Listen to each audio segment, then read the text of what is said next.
আলিপুরদুয়ার লোকসভার আলিপুরদুয়ার ১ নম্বর ব্লকের শালকুমার কালী মন্দিরে পুজো দিয়ে প্রচার শুরু করলেন আলিপুরদুয়ার লোকসভা কেন্দ্রের তৃণমূল কংগ্রেস প্রার্থী প্রকাশ চিক বড়াইক। এদিন আলিপুরদুয়ার ১ নম্বর ব্লকের একাধিক জায়গায় প্রচার চালান তৃণমূল কংগ্রেস প্রার্থী প্রকাশ চিক বড়াইক। এদিন হুটখোলা জিপে বসে শালকুমার হাট, পাতলাখাওয়া, চাকুয়াঘাতি সহ বিভিন্ন এলাকায় প্রচার চালায় তৃণমূল কংগ্রেসের প্রার্থী প্রকাশ চিক বড়াইক। গ্রাম পঞ্চায়েত প্রধান সম্মানীয় শ্রীবাস রায় মহাশয় এবারে বরণ করেছে সম্মানীয় শিক্ষক দীপক রায় মহাশয়। এবার বরণ করে নিচ্ছে শালকুমার ১ নং যুব তৃণমূল কংগ্রেসের চেয়ারম্যান মৃগাঙ্ক রায়। বরণ করে নিচ্ছেন শালকুমার ১ নং গ্রাম পঞ্চায়েতের তৃণমূল কংগ্রেসের চেয়ারম্যান সম্মানীয় অজয় কৃষ্ণ বর্মন মহাশয়। এবারে বরণ করে নিচ্ছে আলিপুরদুয়ার জেলা পরিষদ রায় বর্মন মহাশয়। এবার বরণ করে নিচ্ছে সম্মানীয় গণপতি নার্জারি মহাশয়। এবারে বরণ করে নিচ্ছে শালকুমার ১ নং ২ নং গ্রাম পঞ্চায়েত প্রধান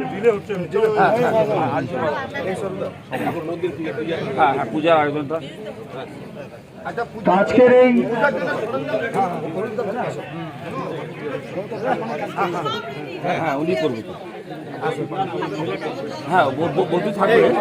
আজকের এই বাংলার অধিকার যাত্রায় শুভারম্ভ করছেন সর্বজনীন শ্রী শ্রী ঈশ্বরী কালীমাতা মন্দিরে পুজো দিয়ে আজকের এই বাংলার অধিকার যাত্রার শুভ সূচনা করছেন। দিয়েছেন যে কতটা ড্যাম্পার, কতটা আনলিগাল ব্যবসা, কি পেট্রোল পাম্প, কি ডেভেলপমেন্টের ব্যবস্থা প্রকাশিত সভাতে বলেছেন। এটা আমরা বলি নেই, তৃণমূল কংগ্রেসের কোন নেতা কর্মী বলে নেই, ওরা নিজের পার্টির লোকই নিজের ব্যর্থতাটা প্রকাশ করে দিয়েছে। এবং মানুষ কিন্তু এবার অ্যালার্ট আছে, মানুষ সচেতন আছে এবং মানুষ অ্যাওয়ার আছে। তার মানে কনসিয়াস ভোটার আছে। কিন্তু আলিপুরদুয়ারে কোনো এরকম বুথ নাই যেখানে গন্ডগোল হয় বা কোনো শান্তি হয়, শান্তিপূর্বক ভোট হয়। এবারও আমরা শান্তিপূর্বক ভোট করব এবং সামনে যে নির্বাচন আছে, যে নির্বাচনে আমরা ডোর টু ডোর ক্যাম্পেনিং এ থাকবো। আমি একটাই কথা বলবো, এইবার তৃণমূল কংগ্রেসের জয় হবে তো? তৃণমূল কংগ্রেসের হবে তো? হবে তো? 59 লাখ পরিবারকে যে টাকা দিয়েছেন, এই টাকা নিয়ে ভোট হবে। এই গরিব পরিবারের অ্যাকাউন্টে যে দিদি টাকা দিয়েছেন, এই গরিব মানুষ যে টাকা পেয়েছে এর নিয়ে ভোট হবে। আমরা প্রত্যেকজন প্রধান, উপপ্রধান, পঞ্চায়েতদেরকে নিয়ে মিটিং করেছি এবং মিটিং করে বলে দিলাম যে মানুষের প্রতি আস্থা রাখবেন। আপনাদেরকে প্রদান করা হলো দিয়েছে, ওই গ্রামের কি অসুবিধা আছে এটা বারে বারে আপনারা বলবেন। কিন্তু একজন সাংসদ 25 কোটি টাকার হিসাব দিতে পারতেছে না। 25 কোটি, তার জন্য বললাম একজন সাংসদ 5 কোটি টাকা পায় বছরে, 5 বছরে 25 কোটি টাকা। এই 25 কোটি টাকার হিসাব কিন্তু দিতে পারে নাই। এবং উনি তো মন্ত্রীও ছিলেন এবং নিজের ব্যর্থতা কিভাবে প্রকাশিত বলেছে এটা কিন্তু কোনো জায়গা ছুপাই নাই।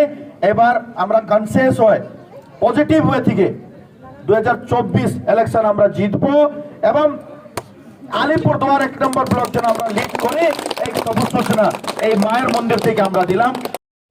আলিপুরদুয়ার 1 নম্বর ব্লকে আজকে শালকুমার 1 নম্বর গ্রাম পঞ্চায়েতে এই বিধানসভাকে কেন্দ্রিত করে মায়ের মন্দিরে পূজা দিলাম।